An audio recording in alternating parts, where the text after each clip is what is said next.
Assalamualaikum. Hari ini saya akan membentangkan subtopik tema 11 beretika di jalan raya.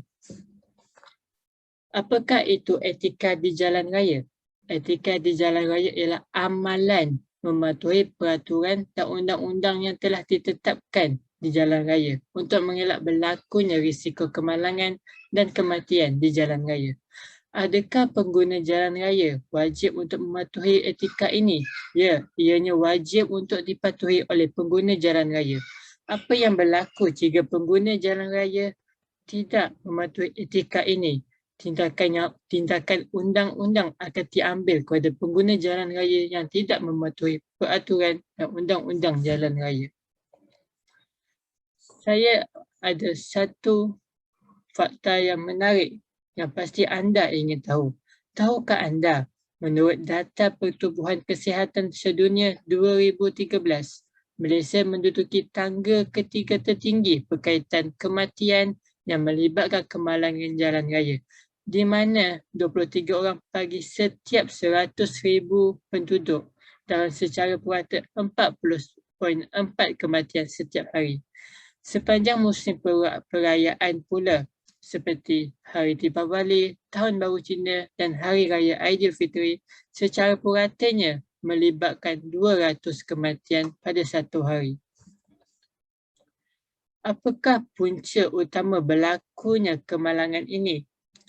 Antara punca dan faktor utama kemalangan jalan raya ialah sikap pemandu itu sendiri. Oleh itu, sikap dan mentaliti rakyat Malaysia harus diubah. Sebagai pemandu yang berhemah, kita mestilah mempunyai sikap-sikap tersebut, iaitu mematuhi undang-undang jalan raya yang telah ditetapkan oleh kerajaan. Tidak mengambil kesempatan dengan menggunakan laluan kecemasan walaupun tiada keperluan menggunakannya. Bersabar dan tidak marah pemandu lain apabila terlibat dalam kesesakan lalu lintas. Tidak memandu secara bahaya, tidak menggunakan telefon bimbit ketika memandu dan memandu dengan hal laju yang telah ditetapkan di jalan raya tersebut. Berikut merupakan peta ITIN, iaitu peta palang yang merupakan jumlah kematian yang melibatkan kemalangan motosikal dari tahun 2009 hingga 2018. Daripada peta ITIN ini, apakah yang dapat kita simpulkan? Secara kesimpulannya, secara purata, jumlah kematian yang melibatkan kemalangan motosikal melebihi 4,000 kes setiap tahun. Dalam erti kata lain, ianya menyumbang kepada kenaikan peratus kematian jalan raya di Malaysia. Mari, persoalannya, adakah penunggang motosikal lebih berisiko untuk mati apabila berlakunya kemalangan berbanding dengan pemandu kereta? Mari kita buat sedikit perbandingan dan perbezaan antara penunggang motosikal dan pemandu kereta. Manakah yang punya risiko kematian apabila berlakunya kemalangan yang lebih tinggi? Mari kita lihat kepada motosikal. Motosikal tidak mempunyai beg udara untuk melindungi bahagian depan pemandu apabila berlakunya kemalangan.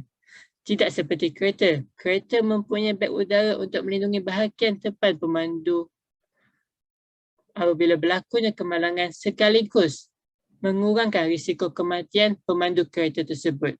Menurut kajian Institut Penyelidikan Keselamatan Jalan Raya Malaysia (MIROS), sebanyak 60 hingga 65% kemalangan maut di Malaysia melibatkan penunggang motosikal. Berdasarkan perbezaan ini, penunggang motosikal perlu lebih berhati-hati dan lebih cakna ketika memandu di jalan raya kerana peratus untuk berlakunya kematian adalah lebih tinggi berbanding pemandu kereta. Oleh itu, penunggang jalan raya harus dan wajib mematuhi etika, undang-undang dan protokol yang telah ditetapkan oleh kerajaan apabila menunggang motosikal di jalan raya. Sebagai penunggang motosikal yang berhemah, kita perlulah memakai peralatan keselamatan jalan raya seperti topi keledar untuk mengelakkan hentakan pada kepala dan mengelakkan risiko kematian apabila berlakunya kemalangan. Yang kedua, memakai baju yang terang apabila memandu motosikal pada waktu malam agar pemandu lain dapat melihat anda apabila berada di kawasan gelap. Yang ketiga, tidak melakukan aksi-aksi yang berbahaya seperti yang sering dilakukan oleh mak rempit pada malam hari, kerana ianya boleh menyebabkan penunggang motosikal hilang kestabilan apabila memandu dan kebarangkalian untuk jatuh dan kematian juga sangat tinggi. Saya mempunyai satu fakta yang menarik mengapa kita perlu memakai topi keledar ketika menunggang motosikal. Memakai topi keledar dengan betul boleh menyebabkan 40% pengurangan risiko kematian dan 70% risiko pengurangan risiko kecederaan di kepala. Daripada apa yang saya bentangkan tadi, pasti ada manfaatnya jika kita mematuhi etika di jalan raya ini. Antara faedah dan manfaat yang dapat kita perolehi ialah dapat mengelak berlakunya kemalangan dan risiko kematian di jalan raya. Ianya membolehkan kita selamat tiba di destinasi yang dituju.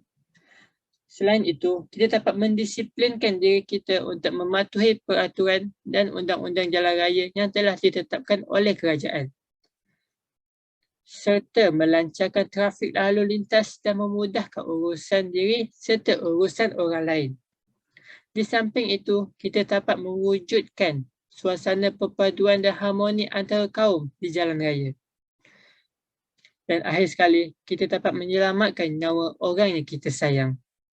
Bagi mengakhiri pembentangan ini, saya akan akhirinya dengan sebuah pantun. Burung berkicau di sawah padi, kicauannya indah di pagi hari. Pandu hema bentuk peribadi, nyawa selamat, malang dihindari.